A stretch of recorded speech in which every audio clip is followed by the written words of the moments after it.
इचलकरंजी महानगरपालिकेचे महापौर उदय धातुंडे यांनी शहराच्या पाणी पुरवठ्याबाबत तातडीची बैठक घेत प्रशासनाला कडक शब्दात इशारा दिला। शहराला नियमित आणि मुबलक पाणी मिळावे यासाठी ठोस उपाययोजना करण्याचे निर्देश त्यांनी संबंधित अधिकाऱ्यांना दिले। विशेषतः कृष्णा पाणी पाईपलाईन वारंवार लीकेज होऊन शहराचा पाणी पुरवठा खंडित होत असल्याबाबत त्यांनी तीव्र नाराजी व्यक्त केली।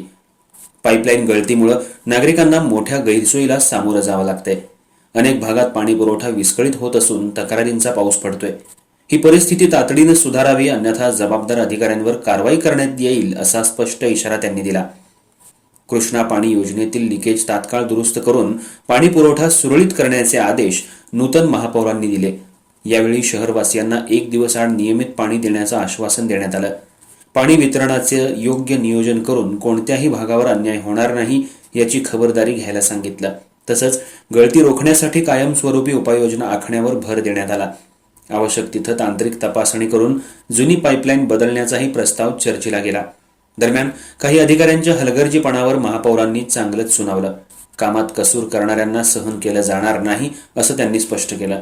दरम्यान महापौरांच्या या ठाम भूमिकेमुळे प्रशासनात खळबळ उडाली असून शहरातील पाणी प्रश्न मार्गी लागण्याबाबत नागरिकांच्या आशा पल्लवित झाल्या आहेत।